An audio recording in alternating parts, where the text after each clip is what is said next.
Par Orange.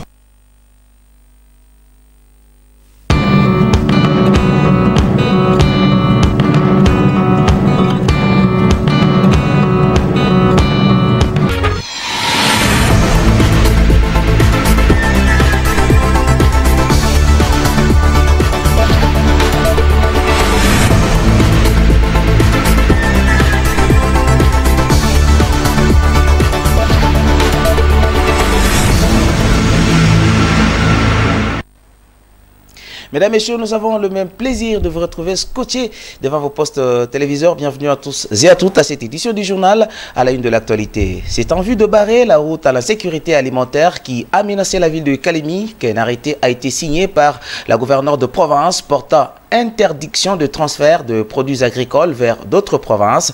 Selon le ministre provincial de la Gripel, Jerry Makanta, lors d'une interview accordée à la RTGT, est revenu sur l'importance de cet arrêté. C'est un arrêté qui a été signé depuis le 8 octobre de ce mois. Il a été signé pour deux raisons. La première raison, nous sommes au début de la campagne agricole. C'est la saison culturelle. Et vous savez que pendant la saison culturelle, il y a toujours une rareté des produits agricoles de première nécessité, notamment le maïs. Ça, c'est la première raison. Et la deuxième raison, vous êtes, je crois, sur la ville de Kalemi et vous constatez qu'il y a flambé de prix le maïs sur le marché. Et ça asphyxie davantage le panier de la ménagère. C'est ça la deuxième raison. Et puis en plus de ça, si vous suivez partout presque en Afrique centrale et de l'Est, il y a une baisse de production cette année. Il y a même la Tanzanie qui a bloqué le maïs vers le Kenya, vers l'Ouganda.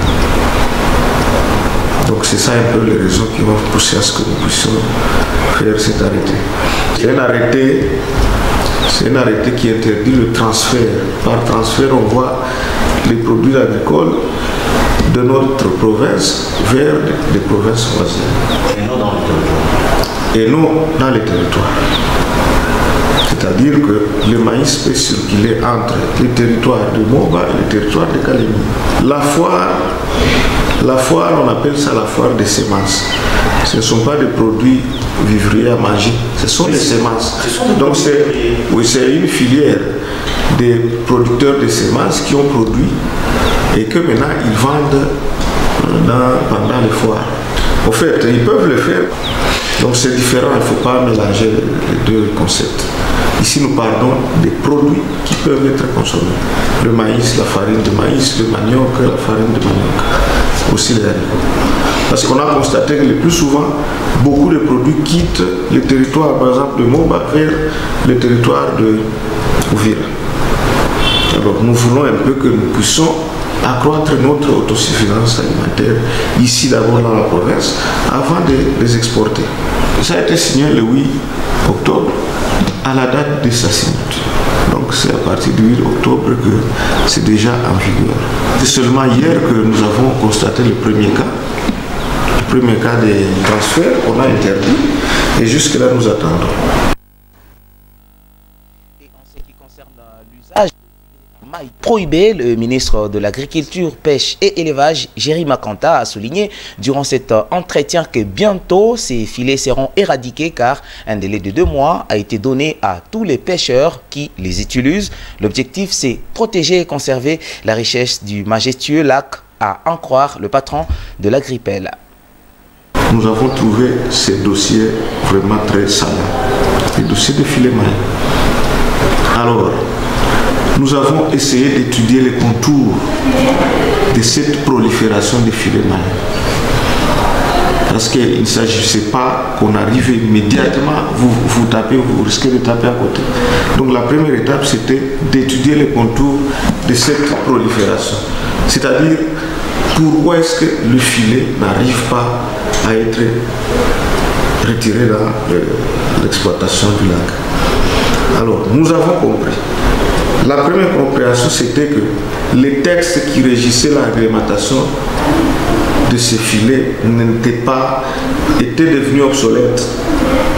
C'est-à-dire des mesures qui étaient prises pour réglementer ces filets étaient des mesures qui n'étaient pas drastiques, des mesures appropriées.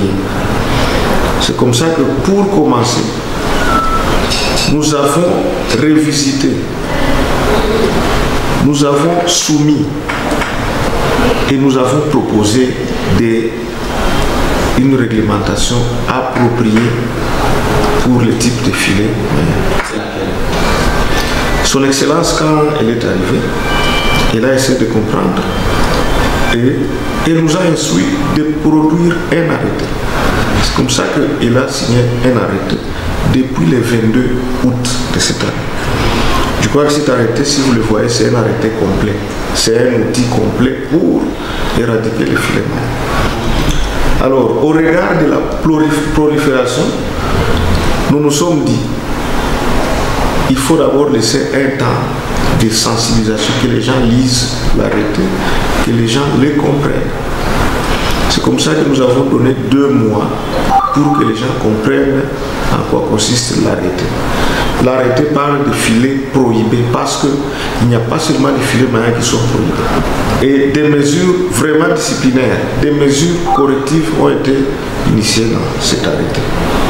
C'est ainsi que le 22 octobre, ça fera 2 mois.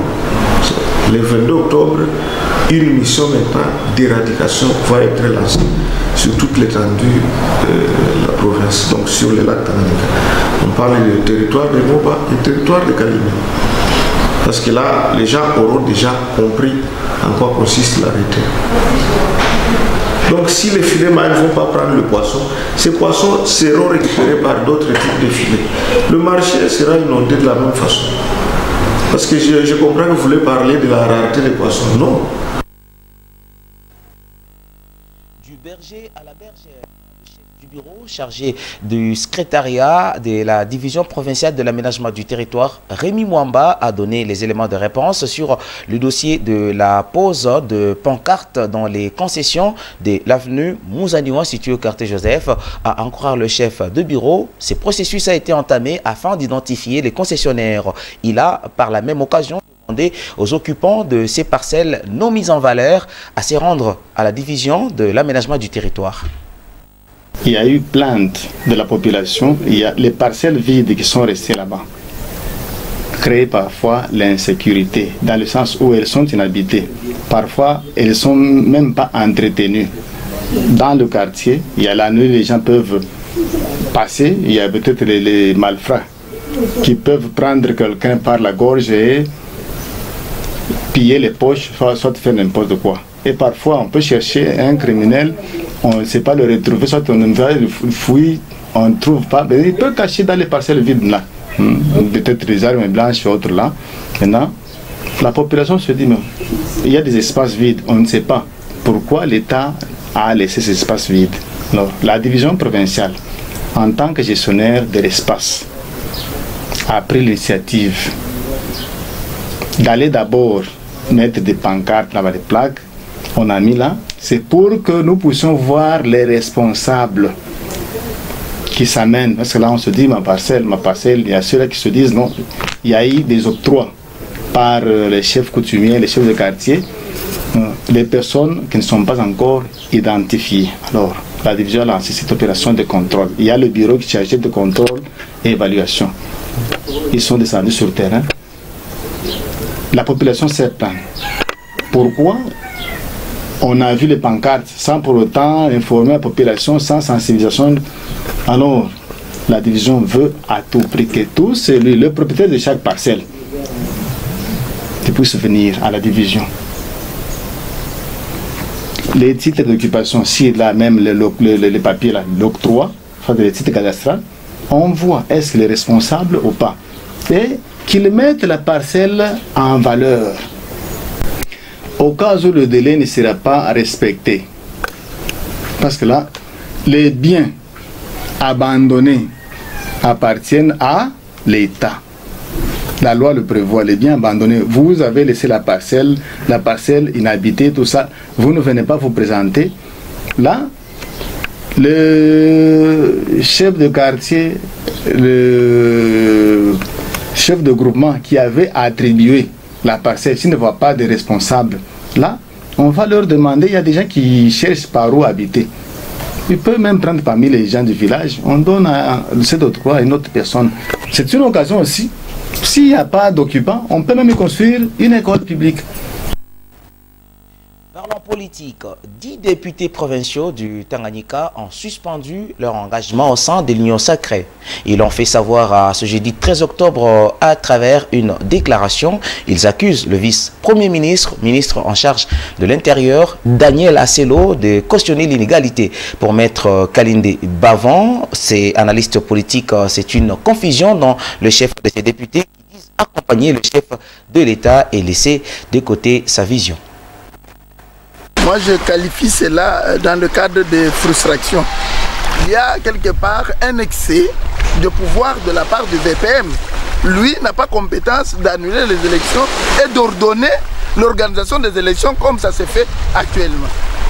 Naturellement, cela frustre ceux-là qui, au départ, disaient qu'ils étaient de l'Union sacrée, que c'était eux les parents de l'Union sacrée dans la province du Tanganyika. Et curieusement, ceux-là qui étaient indexés comme FCC, c'est eux aussi qui se disent qu'ils sont de FCC.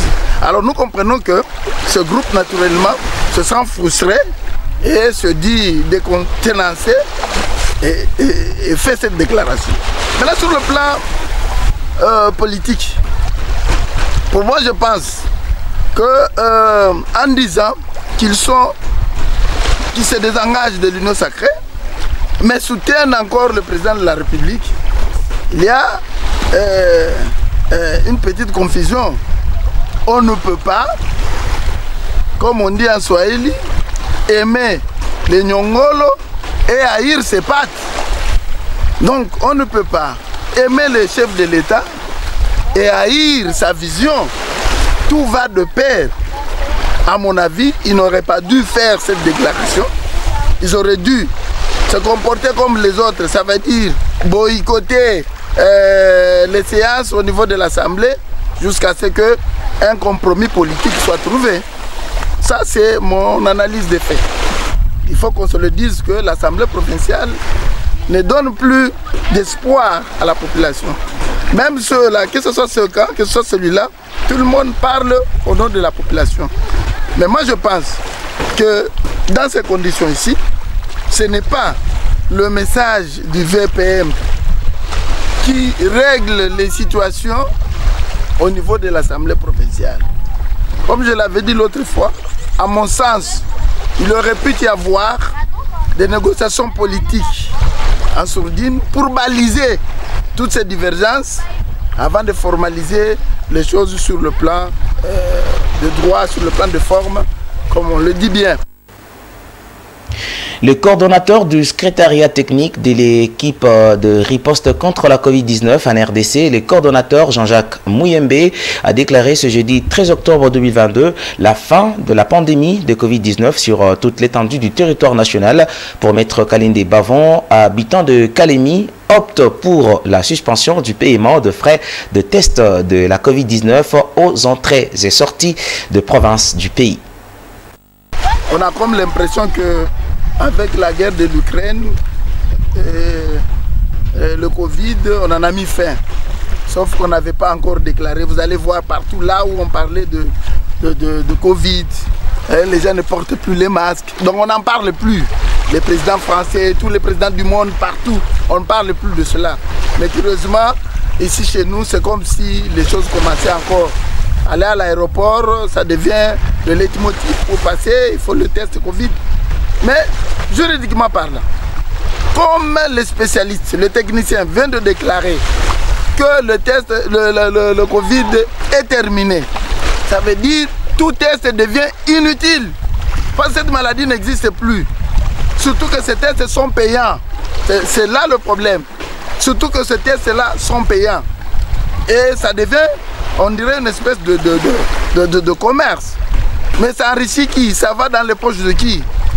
C'est pourquoi je dis, en principe, lorsqu'on a déclaré que le test Covid, plutôt le Covid est terminé, et le test, on doit en mettre fin. Parce que la Madeleine n'existe plus. C'est ça la conséquence. Et la société civile doit veiller à cela. Sinon, ça serait pratiquement de la concussion de la part de tous ces agents qui percevraient pareille somme d'argent. Le bilan de Félix Tshisekedi, le 4 défis majeurs à relever du tout nouveau chef d'état-major de FRDC et l'explication de Sama Lukonde à Zhuang Yang sur la vision de la RDC sont là les sujets phares qui ont intéressé la presse en ligne paru ce matin dans la ville capitale Kinshasa.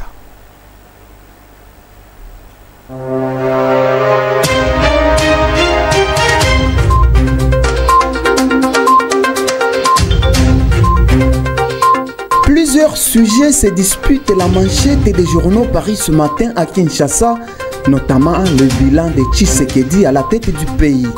Mesdames et messieurs, revue de presse. Bilan Fachi, la patate chaude, titre en manchette La République. La consoeur note qu'à une année de la fin de son mandat, Félix Tshisekedi tente de mettre les bouchées doubles pour combler son retard. Exercice fastidieux, souligne ce journal, au regard du temps qui le sépare de décembre 2023. Refusant d'assumer seul l'échec cuisant d'une mandature en dents de 6 communicateurs et cadres de la fachisphère, se trompent de cible et se mettent à tirer à boulet rouge sur tous ceux qui les critiquent. Le bilan 2019-2023 devient une patate chaude qu'ils ne veulent plus être les seuls à tenir dans leurs mains, constate La République. Sous le titre, Sama Lukonde explique à Wang la vision de la RDC.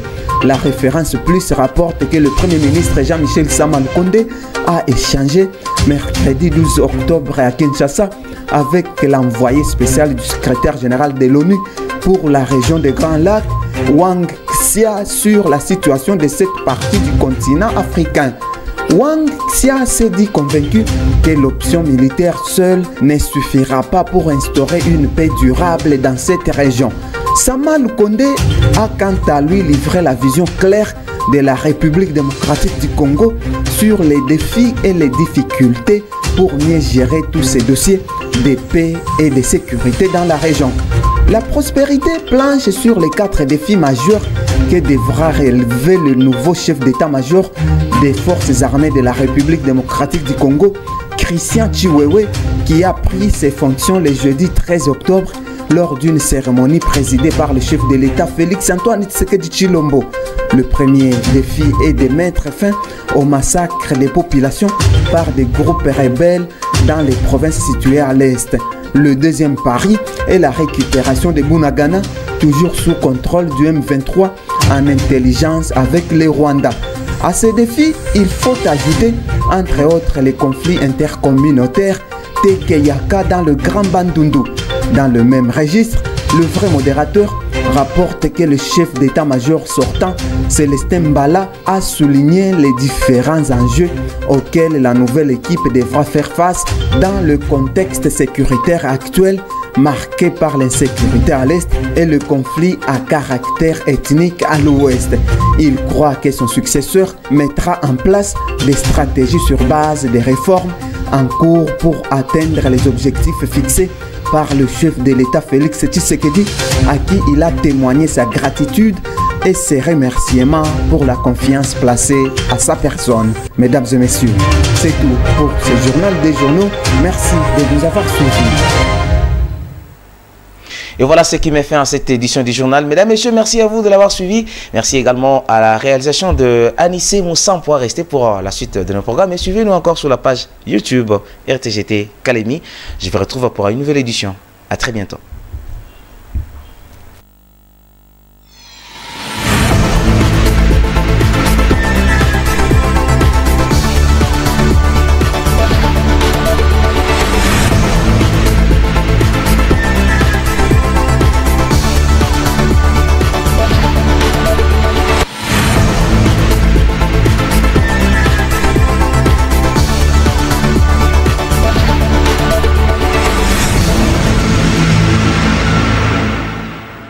Ce journal vous a été offert par Orange.